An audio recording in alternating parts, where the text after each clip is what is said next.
बड़े बाबा ओम, बड़े बाबा ओम। गणेशपुरी निवासी भगवान नित्यानंद ओम, गणेशपुरी निवासी भगवान नित्यानंद ओम। करुणा के सागर स्वामी नित्यानंद ओम, करुणा के सागर स्वामी नित्यानंद ओम। भक्तों के कष्ट दूर करने वाले भगवान नित्यानंद ओम, भक्तों के कष्ट दूर करने वाले भगवान नित्यानंद ओम। सर्वव्यापी भगवान नित्यानंद ओम, सर्वव्यापी भगवान नित्यानंद ओम। बड़े बाबा ओम, बड़े बाबा ओम। सबके दिल में निवास करने वाले बड़े बाबा ओम, सबके दिल में निवास करने वाले बड़े बाबा ओम। प्रेम की जोत जगाने वाले बड़े बाबा ओम, प्रेम की जोत जगाने वाले बड़े बाबा ओम। शिव स्वरूप भगवान नित्यानंद ओम, शिव स्वरूप भगवान नित्यानंद ओम। भक्त कहते हैं हमें प्रेम करते हैं भगवान नित्यानंद ओम, भक्त कहते हैं हमें बहुत बहुत बहुत प्रेम करते हैं नित्यानंद ओम। नित्य आनंद देने वाले भगवान नित्यानंद ओम, नित्य आनंद देने वाले भगवान नित्यानंद ओम। बड़े बाबा ओम, बड़े बाबा ओम, बड़े बाबा ओम। सबके दिल में निवास करने वाले बड़े बाबा ओम। प्रेम की जोत जगाने वाले बड़े बाबा ओम, प्रेम की जोत जगाने वाले बड़े बाबा ओम। शिव स्वरूप भगवान नित्यानंद ओम, शिव स्वरूप भगवान नित्यानंद ओम। भक्त कहते हैं हमें प्रेम करते हैं भगवान नित्यानंद ओम, भक्त कहते हैं हमें बहुत बहुत बहुत प्रेम करते हैं नित्यानंद ओम। नित्य आनंद देने वाले भगवान नित्यानंद ओम, नित्य आनंद देने वाले भगवान नित्यानंद ओम। बड़े बाबा ओम, बड़े बाबा ओम, बड़े बाबा ओम, बड़े बाबा ओम। गुरुदेव गुरुदेव गुरुदेव। मुझे बहुत खुशी है कि हरीश जी ने भगवान नित्यानंद पे गाना बनाया है और स्पेशली मॉडर्न स्टाइल में बनाया है जहाँ पे रैप को यूज़ किया गया है। तो कभी जो न्यू जनरेशन है उनके लिए बहुत अच्छा है। आध्यात्म की तरफ जाना, अपने मेडिटेशन की तरफ जाना, जो भी है वो आई थिंक आजकल की जनरेशन को बहुत महत्वपूर्ण है उनके लिए। और sir thank you so much for making it like this. मुझे लगा जब गाना आएगा तो शायद भजन के स्टाइल में हो या कुछ स्लो मूवमेंट्स होंगे उसमें, स्लो कुछ गाना होगा। But this is so new, so modern. जो नए जनरेशन है उनके लिए तो बहुत ही अच्छा है। और आप लोग सब जो जवान बच्चे हैं जो शायद कहीं ना कहीं अपने आप को अकेला महसूस कर रहे हैं, कहीं ना कहीं जो इंस्टाग्राम जनरेशन्स के थ्रू अपने आप को फ़िल्टर्स के थ्रू देख रहे हैं, आप लोग इस गाने को सुनिए, इसको ध्यान दीजिए और भगवान नित्यानंद के जो भी प्रीचिंग्स हैं उनको फॉलो करिए and you will see a great change happening in your life. लेकिन सर ये कल्ला हरीश भाई में ये गाना लिखा उन्होंने, गाया है इन्होंने, प्रोड्यूस इन्होंने किया, क्या कुछ कहीं इस बारे में आप? हरीश जी को मैं एक दोस्त के तौर से जानता हूँ काफ़ी सालों से। मुझे ये बिल्कुल नहीं मालूम था कि वो गाना गाते हैं और ये गाना सुन करके बहुत अच्छा लगा। तो एक नया टैलेंट जो आप लेकर के आए हैं अपने पर्सनालिटी के लिए, उसके लिए आपको बहुत बहुत बधाई। लिखा भी उन्होंने सर? लिखा और गाया and I think best part जो है ना वो भावना से गाया है, दैट इज़ मोस्ट इम्पॉर्टेंट। और जब लिखा गया है वो एक्सपीरियंस से लिखा गया है। उन्होंने इतना समय बिताया है भगवान नित्यानंद के आश्रम में। आई थिंक उससे जो भावना आती है, उससे जो आगे बढ़ता है इंसान, वो इस गाने में लिख कर के आया है। तो सर आपको बहुत बहुत। फिल्म भी बन रही है सर, फिल्म बनने वाली है सर, जैसे कहा है, क्या कुछ कहेंगे? अगर एक फिल्म बनती है तो दुनिया भर में पहुंचती है। गाना भी पहुंचता है पर फिल्म का जो जरिया है वो बहुत बड़ा है। The platform is very very big. और अगर आप ये लेकर के आ रहे हैं आगे सर तो आपको really congratulations and I think it will really work very well. Because जो छोटे शहर में, छोटे गांव से कहानी बाहर निकल के दुनिया तक पहुंचेगी, इससे बड़ा और क्या चाहिए किसी को। And as a devotee I think it's the biggest blessing कि आप उनके लिए कुछ कर पाएँ, कुछ उनको आगे और ले जाएँ। And sir I wish you good luck. Thank you so much. Thank you sir. Harish Mehta ji ने जो आज सरप्राइज़ दिया, और बड़े बाबा के ऊपर मुझे नहीं लगता आज तक किसी ने ये सोचा भी होगा कि किसी भजन को हम रैप में इस तरीके से ला सकते हैं। ना तो वो सिंगर है, ना तो वो राइटर है, ना तो वो म्यूजिक के बारे में जानता है। मैं थोड़ा बहुत सुन लेता हूँ, अच्छा सुन लेते हैं, सुनने का बहुत शौक है। हाँ, बट ये सब कैसे हो सकता है? तो ये सब कृपा से ही हो सकता है। और कृपा उन पर बरस गई है तो हमने वो कृपा को देखा है कि किस तरीके से कृपा ने काम किया है। बहुत ही खूबसूरत गाना, यानी बच्चों के लिए तो वो प्यार करने लगेंगे, और हाँ आने वाले जनरेशन के लिए गाना बहुत ही बढ़िया बनाया है उन्हें। और उन्होंने ये गाना बनाते वक्त एक चीज़ उनके अंदर से बहुत खूबसूरती से निकली है कि जब वो गुरुदेव गुरुदेव कहते हैं तो वो स्पंदन ऐसे लगता है जैसे हम मंदिर में बैठे हैं और शांति से कहीं पीछे एक टेप रिकॉर्डर चल रहा है या कुछ म्यूज़िक चल रहा है जो पुराना है और वहाँ से वो गुरुदेव गुरुदेव गुरुदेव आ रहा है। तो मैं चाहती हूँ कि ये गाना ज़्यादा से ज़्यादा लोगों तक ये गाना जाए। तो फिल्म बनने वाली है, तो उसमें कितना सहयोग रहेगा आपका? हाँ, आपने मेरा डॉक्यूमेंट्री बना चुके हो जी आप? जी जी, जहाँ पे बाबा का कुछ अच्छा कार्य है वहाँ पे मेरा पूरी तरीके से सहयोग यहाँ पे रहेगा। मैं पूरी तरह उनके साथ यहाँ पे रहूँगी। जैसे उन्होंने कहा कि आप कुछ रिसर्च करें, तो वो तो हमारी यानी बचपन से हम उसी में हैं, हमारा 3rd जनरेशन इससे जुड़ा है। तो हम हर एक चीज़ जहाँ पे उन्हें सपोर्ट की ज़रूरत है वहाँ पे हम पक्का उनके साथ रहेंगे। Thank you. Hi everyone.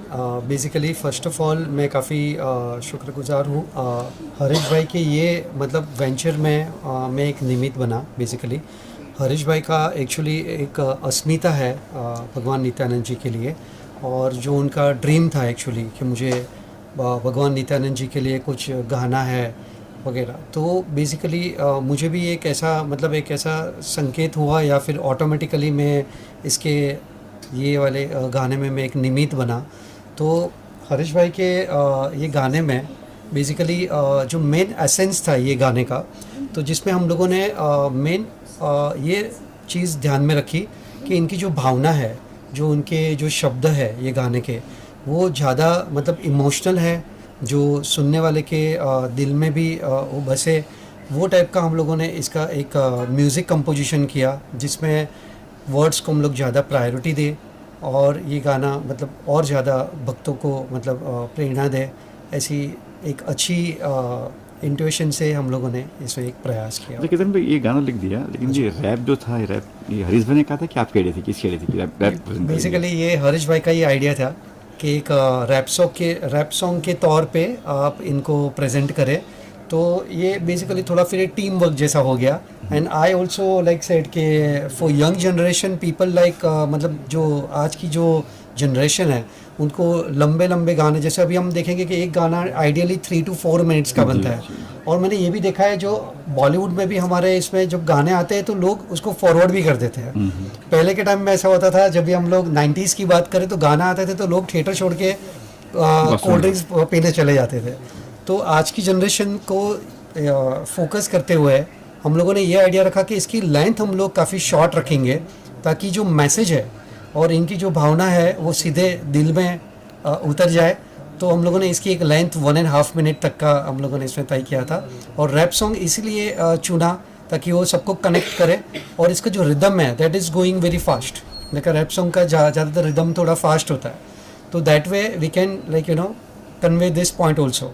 ये बता और कि अभी सिंगर तो है ही नहीं, तो राइटर है वो। हाँ जी। जब स्टूडियो में आए, जब सॉन्ग रिकॉर्डिंग हो रहा था, ये गाना रिकॉर्डिंग हो रहा था, तब का कुछ क्या बताएंगे, कुछ नर्वस थे सर हरीश भाई या फिर गा लिए? ऑनेस्टली मैंने देखा कि हरीश भाई में नर्वसनेस तो नहीं, बट एक क्या बोलते एक हैप्पीनेस थी बेसिकली। अभी एग्जांपल, अभी हम लोग कुछ भी एक नया कुछ शुरुआत करते हैं, जैसे कि अभी एग्जांपल गणपति बापा जब घर पे लाते हैं तो एक अच्छी एक हैप्पीनेस होती है, एक खुशी होती है। तो वो एक खुशी मैंने हरीश भाई के ना केवल फेस पे देखी, बट उनका ये जो गाना जो बनाने की जो ये थॉट है उसको समर्पित करने की वो सारी एनर्जी मैंने उन्होंने भी देखी। और अगर मैं ज़्यादा टेक्निकली अगर ये चीज़ को ना देखूं तो मैंने देखा कि 70-80% is very like form about क्या इनको गाना है, कौन से लहके में गाना है और कौन सी स्पीड में गाना है। तो ज़्यादा वो इनपुट्स देने की ज़रूरत नहीं पड़ी, और ज़्यादा हम लोगों ने उसको फाइन ट्यून भी नहीं किया क्या, क्योंकि अगर ज़्यादा हम लोग उसको फाइन ट्यून करते तो वो थोड़ा आर्टिफिशियल की ओर जाता, तो वो हम लोग नहीं चाहते थे। तो इसको थोड़ा नेचुरल और जैसा हर एक भक्त अपने आप को इसमें देख सके वैसे टेस्ट में इसको कंपोज किया होता है।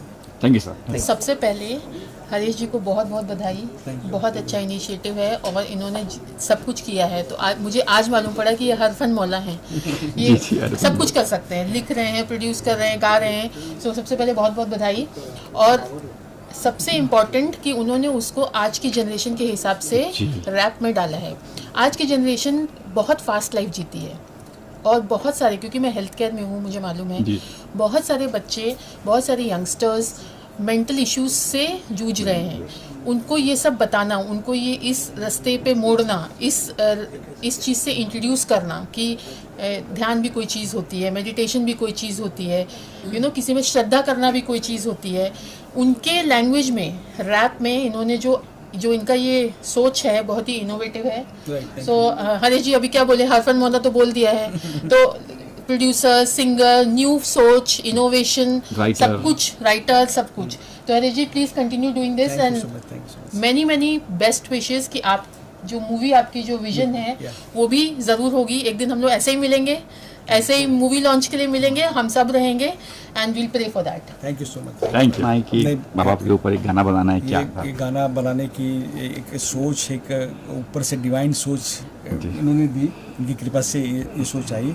और बहुत साल पहले एक राजेंद्र भाई जवेरी करके थे, वो ट्रस्टी थे, अभी इस दुनिया में नहीं है। उन्होंने मुझे फ़ोन किया सुबह सुबह और उनको बताया कि हरीश कि आप कुछ भगवान नित्यानंद के लिए कुछ कर रहे हो, कि आप कुछ गाना या क्रिएटिविटी से कनेक्टेड। तो मैंने कहा कि मेरा फ़िलहाल कुछ ऐसा सोच नहीं है, लेकिन बाद में धीरे धीरे जैसे जैसे मैं गणेशपुरी जाता गया दर्शन के लिए, फिर एक ड्रीम देखा, ड्रीम के अंदर कुछ मुझे ऐसे संकेत मिले कि जिससे मुझे लगा कि मुझे भगवान के नित्यानंद के लिए कुछ करना चाहिए क्रिएटिविटी सोच के अंदर। तो पहले हमने डॉक्यूमेंट्री फिल्म का सोचा था, लेकिन फिर मैंने देखा कि बहुत सारी डॉक्यूमेंट्री फिल्म बनी है और बन रही है, अच्छी बन रही है, तो क्यों ना कुछ अलग किया जाए। तो फिर ये गाना मैंने लिखना शुरू किया। और फिर ये हुआ कि कीर्तन भाई के साथ जब मैं बैठ के बात कर रहा था इसके बारे में, क्या आगे किस तरह से किया जाए इसको, तो फिर बाद में मैंने सोचा कि क्यों ना मैं ही गा दूँ इसको। और मेरा मकसद ये है कि ये जो स्टाइल से मैंने गाना गाया है, मेरा मकसद है कि यंग लड़के लोग को ये पता चले कि गणेशपुरी की क्या चीज़ है करके, एक तपोभूमि है वो पता चले। और भगवान नित्यानंद पे एक बंदा भी, अगर एक यंग लड़का या कोई भी एक भी बंदा अगर भगवान नित्यानंद को प्रेम करना शुरू कर देगा, डिवोशन इसके दिल में आ जाएगा, तो मैं समझूँ कि मेरा प्रोजेक्ट सक्सेसफुल है। बिल्कुल। और फिर बाद में उन्नति जी ने खुद ने एक डॉक्यूमेंट्री फिल्म बनाई, भगवान नित्यानंद के बाद बहुत बढ़िया डॉक्यूमेंट्री फिल्म बनाई। तो फिर ये सोचा है कि उन्होंने प्रेरणा दी है, उनकी कृपा से हम लोग एक film, India fine art council एक फिल्म प्रोड्यूस करने जा रहा है भगवान नित्यानंद पे। और मुझे उन्नति जी ने खुद की डॉक्यूमेंट्री फिल्म बनाई है, तो मैंने उनको रिक्वेस्ट भी किया कि एक इसमें और रिसर्च कीजिए और इसके अंदर क्या इसमें डेप्थ में हम कर सकते हैं कि ऐसी फिल्म बने, वर्ल्ड क्लास फिल्म बने। तो ये हमारे लिए, ये पूरे यज्ञ में एक छोटी सी आहुति हमारी भी होगी। और फीचर फिल्म बनाएंगे, पूरा ऐसे प्लान है आपका? पूरा प्लान है। मेरे दिमाग में एक बंदा भी है कि जो भगवान नित्यानंद का रोल करेगा। क्या बात है? ये मेरे दिमाग में आर्टिस्ट है जी। वो करेगा भगवान नित्यानंद का। अभी मैं डिक्लेयर नहीं कर रहा हूँ जी। तो वो करीब उनकी एज का ही है, तो वहीं से ये सब पूरा हम लोग करेंगे। संदीप सर भी है यहाँ पे? संदीप सर तो ये मैं उनका बहुत शुक्रगुजार हूँ, संदीप सर का। हमारे इंडिया फाइन आर्ट काउंसिल के साथ भी जुड़े हैं, हमारे चेयरपर्सन है। और एक बात ये कहना चाहूँगा कि संदीप सर के इंडिया फाइन आर्ट काउंसिल में आने से इंडिया फाइन आर्ट काउंसिल का जो एक लेवल है, ग्राफ है, बहुत बढ़ गया देश विदेश में। और हम लोग का इंडिया फाइन आर्ट काउंसिल एक सर्टिफिकेट ऑफ एप्रिशिएशन देते हैं पूरे वर्ल्ड वाइड में, वो चाहे यूएसए से हो, ऑस्ट्रेलिया, लंदन, ऐसे सब जगह से हम लोग देते हैं, तो वो लोग बहुत कदर करते हैं। तो और संदीप सर की वजह से इंडिया फाइन आर्ट काउंसिल के अंदर जो बड़े बड़े स्टार हैं भारत के और फिल्म इंडस्ट्री के, जैसे बप्पी लहरी जी, फिर मंदाकिनी जी, भाग्यश्री, अमीषा पटेल, सिनी शेट्टी, वो सब हमारे प्रोग्राम में आ गए हैं। तो ये संदीप सर की वजह से सब ये इंडिया फाइन आर्ट काउंसिल एकदम फॉर्म में है।